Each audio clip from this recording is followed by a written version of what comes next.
안녕. 자, 이번 시간엔 교재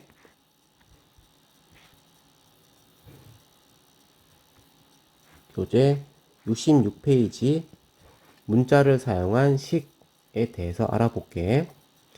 자, 일단 여기 단원부터는 약간 초등학교 때 배웠던 내용과는 조금 달라. 초등학교 때는 주로 숫자를 이용해서 뭐 여러 가지 계산들을 해봤을 거야. 예를 들어서 2와 3을 더하면 5가 된다. 너무 원초적인 식이긴 하지만 여기서 요 2라고 하는 것은 뭐 예를 들어서 사과의 개수가 2개 그리고 배의 개수가 3개면 과일의 전체 개수는 5개이다. 뭐 이렇게 간단한 식을 문장으로 만들어 볼 수가 있어. 그러면 이번엔 요 수식에 있는 사과와 배의 개수를 명확하게 2개다, 3개다 라고 구체적으로 값을 지정하지 않았다면 어떻게 될까? 예를 들어서 어떤 주머니가 이렇게 있어. 이 주머니엔 사과와 배가 들어있는데 사과가 정확히 몇 개인지 배는 정확히 몇 개인지 그 개수를 말해주지 않을 거야. 그러면 사과의 개수와 배의 개수를 문자를 사용해서 표현할 수가 있는 거야.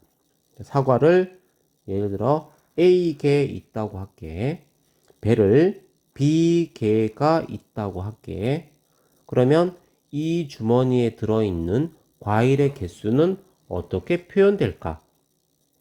아까 2개, 3개라고 했을 땐 2와 3을 더해서 5개라고 표현했다면 이젠 사과 배의 개수가 명확한 숫자로 표현되어져 있지 않고 문자를 사용해서 나타냈기 때문에 이 주머니에 있는 사과의 개수는 A와 B를 더하기 식으로 표현되어지겠지.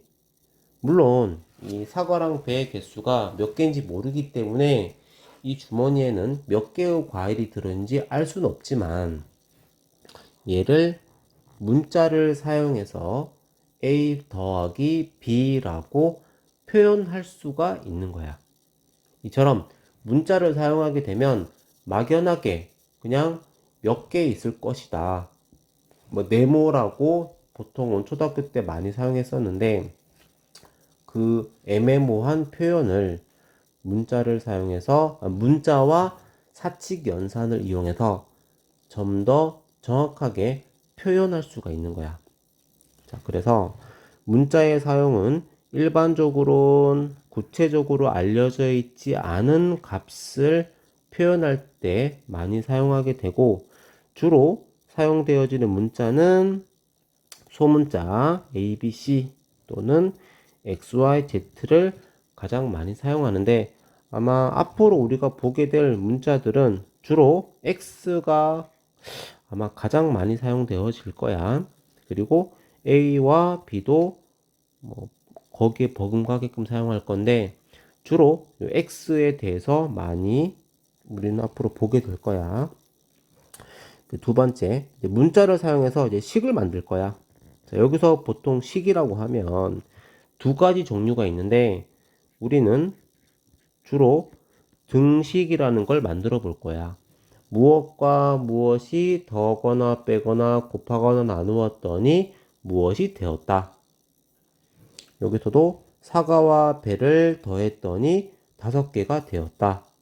그러면 주머니 속에 사과가 몇 개, 배가 몇 개가 있는지 모르겠으나 이 과일의 전체 개수가 10개라고 가정을 하면 A와 B의 덧셈을 하면 10이라고 하는 등호를 사용한 식을 만들 수가 있겠지. 요거는 하나의 간단한 예를 든 것 뿐이야. 여기서 이 식이 만들어지게 되는 과정은 어떤 상황이 주어졌느냐에 따라서 그 식이 만들어지는 과정, 거기에 사용되어지는 연산은 종류가 상당히 다양할 수 있어. 책에 나와 있는 예시를 보면 한 개에 800원 하는 초콜릿이 있대. 이 초콜릿을 내가 A개를 샀을 때의 가격을 알고 싶어. 또는 내가 800원 하는 초콜릿을 사고 뭐 10,000원을 냈다. 내가 몇 개까지 살 수 있는지, 그리고 거스름돈은 얼마인지를 표현할 수가 있겠지. 이처럼 어떤 주어진 상황이냐에 따라서 식이 만들어지는 과정은 조금씩 다를 수가 있는데, 요 책에서는 여기 빨간색 글씨로 된 거 한번 읽어볼게. 말로 표현되어지는 수량 사이의 관계를 먼저 만들어주고, 그렇게 말로 만들어진 관계를 문자와 숫자를 사용해서 식으로 나타내어 본다 라고 지금 되어 있지. 말이 조금 어려울 수 있는데, 밑에 이제 여기 페이지 66쪽에 있는 문제들은 전부 다 하나씩 다뤄볼 거야. 우선 1번, 9송이에 X1을 주고 뭐 꽃다발을 샀다고 가정을 하자. 9송이에 X1을 주고 샀기 때문에 한 송이에 얼마의 가격을 주고 산 셈이 될까? 요거는 내가 지불한 전체 X1은 9송이에 대한 가격이었기 때문에 한 송이의 가격을 구하기 위해선 내가 지불한 가격을 9로 나누어 봐야 되겠지. 그래서 X 나누기 9라는 문자를 사용하여 나눗셈식을 만들 수가 있겠지.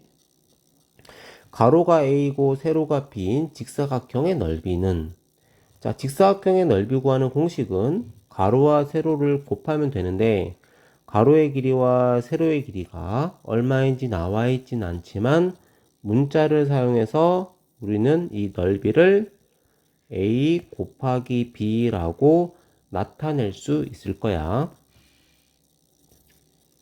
그리고 1-1번의 경우도 보자. 한 켤레 1200원 하는데 X를 사고 X 켤레를 샀고 10,000원을 냈을 때 얼마를 거슬러 받을 수 있느냐.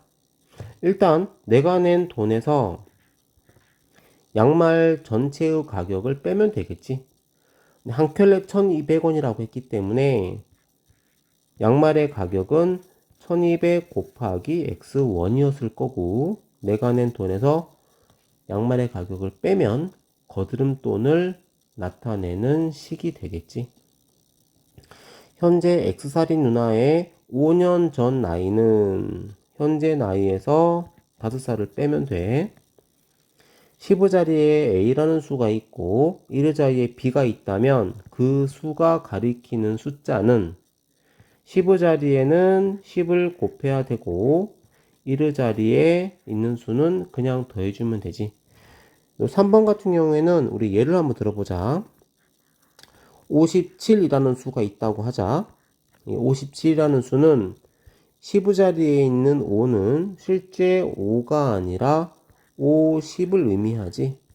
그리고 1의 자리에 7은 그냥 7이니까 여기서 이 50을 다시 구체적으로 식으로 표현하면 10의 자리에 있던 5에 10을 곱해서 50이라고 표현되어질 수 있지. 다만 이 10의 자리에 5랑 7이 아닌 10의 자리에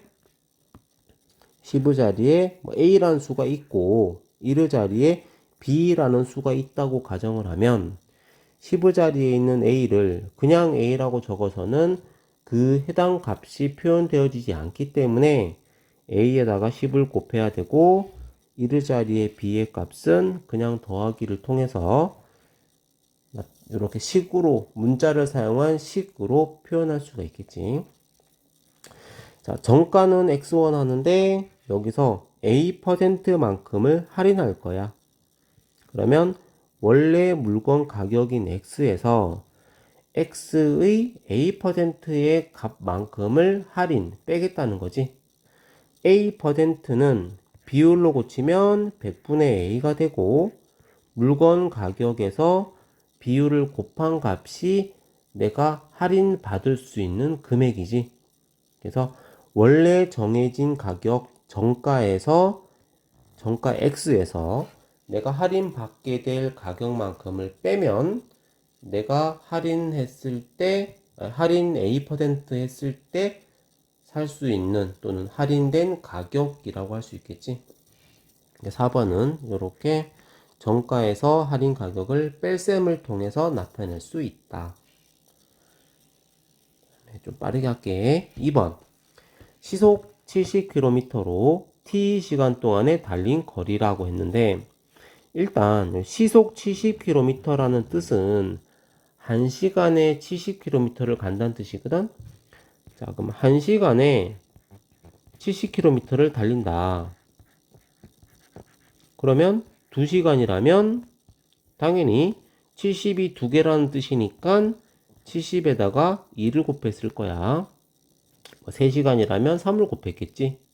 자, 그렇다면 내가 몇 시간인지 모르고 몇 시간인지 모르겠지만 문자 t를 사용해서 t시간이라고 하면 t시간 동안 달린 거리는 이게 자동차인지 뭐 기차인지 모르겠지만 70km를 갈 수 있는 1시간에 갈 수 있는 요 거리 속력 70에다가 시간을 곱하기를 통해서 얼마만큼 달렸는지를 표현할 수가 있겠지, 그지? t 시간 동안에 달린 거리는 70 곱하기 t로 나타낼 수 있다. 다음에 이거 농도라는 말은 사실 초등학교 때는 요거 농도라는 말 대신에 진하기라고 썼을 거야. 진하기 또는 이제 요거 농도라는 표현을 앞으로 쓸게. 여긴 주로 소금물이니까 소금과 물이 더해져서 소금물이라고 하는데, 소금물 중에서 소금이 차지하는 비율, 요거를 우리가 농도라고 하는데, 주로 농도는 백분율이라는 비율을 쓰기 때문에 여기에다가 곱하기 100을 하면 농도가 돼. 자, 그러면 요 진하기 또는 농도를 구하는 요 관계식을 이용해서 물이 Ag 있고 소금이 Bg 있다면 소금물의 양은 A 플러스 B가 되고 이 중에서 소금의 양은 Bg이다.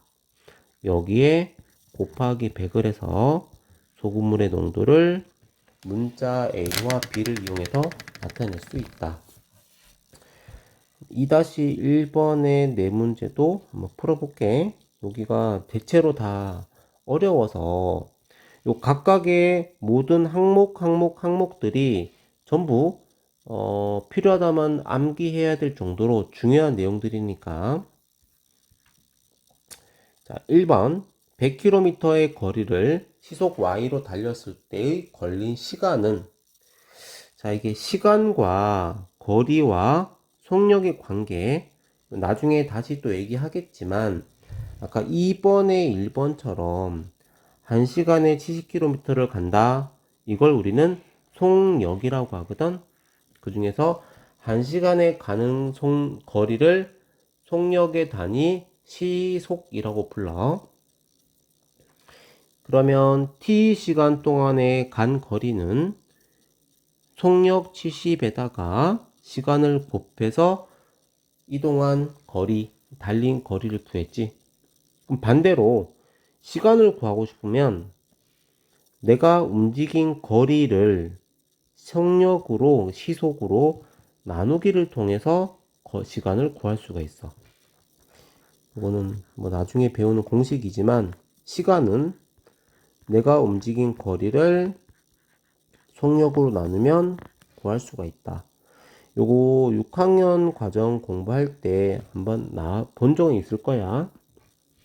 그래서 100km의 거리로 시속 Y의 속력으로 100km를 달렸기 때문에 걸린 시간은 100 나누기 Y라는 식으로 나타낼 수 있어.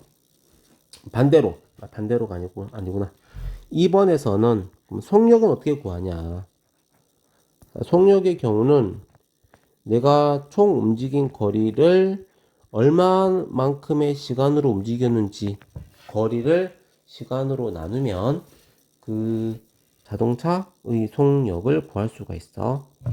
요 식에 의해서 x를 가는데 2시간이 걸렸기 때문에 x 나누기 2를 속력이라고 할 수 있어. 다음에 세 번째, 자, 이 농도는 아까 진하기라고 해서 여기 공식을 적어 놨었지, 그지? 이 공식을 이용해서 우리는 농도를 이용해서 소금의 양, 물에 녹아있기 때문에 보이진 않지만 물 속에 녹아있을 소금의 양을 구하는 공식을 역순으로 계산해서 만들었는데 이것도 공식처럼 외우도록 하자. 보통 농도는 퍼센트를 쓰기 때문에 다시 원래의 비율로 고치기 위해선 나누기 100을 해야 돼. 그래서 100분의 농도 A가 농도라고 적을게.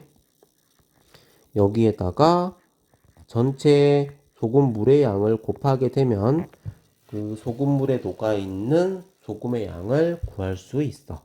그래서 A%의 농도를 가진 설탕물 60g에 녹아있는 설탕의 양이기 때문에 100분의 농도 A 곱하기 60으로 설탕의 양을 구할 수 있는 식을 적을 수가 있어. 자, 4번은 여기 아까 2번에 2번 풀 때처럼 진하기, 농도 구하는 그 공식에 맞게 식을 넣으면 되겠지. A g의 소금물과 소금의 양은 20g이라고 하니까 농도는 소금물 분의 소금의 양에다가 100% 비율은 100분율을 쓰기 때문에 곱하기 100을 해서 농도를 구하면 되겠지. 요거는 우리가 계산하자. 분모는 A가 되고 20과 100은 곱하기가 되니까 2000이라고 적어주도록 하자.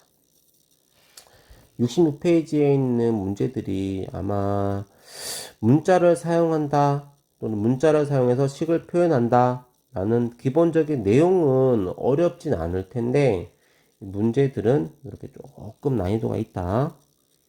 자, 이건 영상을 만약에 다시 한번 보면서 만약 풀어보다가 잘 안되면 다시 한번 영상 보고 복습하도록 해. 그리고 다음 페이지 곱셈의 기호와 나눗셈의 기호는 이게 숫자로만 되어 있을 땐 이 기호들은 생략하면 안 되지. 그런데 문자와 숫자 또는 문자와 문자를 사용해서 곱셈과 나눗셈을 사용했을 경우엔 여기 제목처럼 생략할 수가 있어. 여기 보면은 곱셈에 생략되어질 수 있는 5가지 예제들이 나와 있는데 책에 있는 내용들을 천천히 한번 읽어볼게. 숫자와 문자가 곱하기 되어 있을 땐 곱하기를 생략할 수 있는데 단 노란색으로 줄쳐져 있는 부분 숫자를 반드시 앞에 적어야 돼. 만약에 문자 뒤에 숫자를 적게 되면 걔는 다른 의미가 되기 때문에 반드시 숫자를 앞에 적어야 돼. 물론 여기 예시에 나와 있는 것처럼 마이너스도 같이 마이너스도 반드시 부호는 가장 숫자보다 더 먼저 적어야 되겠지. 그래서 숫자를 반드시 앞에 적도록 하자. 두 번째는 1과 마이너스 1에서는 이 1이라는 숫자는 생략할 수가 있어. 그렇다고 항상 생략되어지는 건 아니고 생략할 수 있는 경우가 있고 그렇지 못한 경우, 특히 빨강색으로 주2라고 돼 있지. 소수점으로 사용되어진 숫자 1은 생략할 수가 없고 우리가 흔히 자연수나 정수에서의 사용된 숫자 1은 생략할 수가 있다. 다음 문자와 문자의 곱하기에서 경우에는 생략할 수 있는데 여기서 알파벳 순서라고 되어 있는데 이거는 꼭 반드시 이런 건 아니다. 반드시 지킬 필요는 없어. 그래서 보통 알파벳 순서로 적는 걸 원칙으로 하지만 때에 따라선 순서가 바뀔 수도 있다는 거 일단 곱하기 기호를 생략하는 거에 초점 맞추도록 하자. 그럼 같은 문자가 사용되어질 경우엔 같은 문자를 여러 번 곱하게 될 경우엔 지수를 이용해서 거듭제곱으로 표현한다. 이것도 읽어보면 되고, 괄호와 숫자 또는 괄호와, 여긴 없지만 괄호와 문자를 곱하기를 할 경우에도 생략할 수 있는데, 이땐 숫자가 반드시 괄호 앞에 있어야 돼. 문자와 괄호의 곱은 굳이 문자를 앞에 적지 않아도 되는데, 숫자를 사용할 경우엔 아까 1번에서와 같은 맥락으로 문자 뒤에 숫자를 적지 않는 것처럼 괄호 뒤에 숫자를 적지 않아. 여기 예시에 나와 있는 것처럼 괄호 x 플러스 y랑 2를 곱하기 할 땐 책에 나와 있는 것처럼 이 괄호 x 플러스 y라고 적어야 되지만 여기 뒤에 요 표현은 잘못된 표현이니까 이렇게 적지 않도록 조심하자. 자, 그 다음에 나눗셈을 생략하는 경우는 뭐 따로 나눗셈을 생략하는 방법은 없고, 나눗셈은 분수 형태로 곱하기로 바꾸어서 분수꼴로 쓰거나, 아니면 나눗셈은 아예 분수 형태로 고쳐서 쓰거나, 아니면 역수의 곱셈으로 바꾸어서 곱셈을 생략할 수 있는 상황이라면 곱하기 기호를 생략하는 거고, 나눗셈 자체의 기호는 생략할 수는 없어. 역시 책에 나와 있는 예시 x 나누기 3의 경우는 요 나눗셈은 생략할 수는 없고, 뒤에 있는 숫자는 앞에 숫자를 나누는 거기 때문에 뒤에 숫자를 분모에 넣는 분수 형태로 쓸 수도 있거나, 아니면 나눗셈이 곱하기로 바뀌면서 나눗셈 뒤에 있는 숫자는 역수가 취해진다 라는 걸 배웠을 거야. 그래서 3분의 1이라고 하는 숫자가 되고 x랑 곱하기 되면 문자와 숫자의 곱셈은 여기 1번에서와 마찬가지 곱하기 생략하는 대신에 반드시 숫자를 앞에 적어줘야 돼. 그럼 곱하기를 나는 생략하기 싫은데 꼭 생략해야 됩니까? 라고 물어본다면 곱하기를 생략하지 않아도 틀린 건 아니야. 그런데 깔끔하진 않아. 식이 생략할 수 있는 상황에서는 생략을 해야 이제 올바른 표현이고, 생략하지 않는다면 조금 부족한 표현 정도로 생각하면 돼. 틀린 건 아니야. 자, 여기서 여기 페이지는 혼자 풀어보고 잘 안 되는 건 선생님한테 질문하도록 해.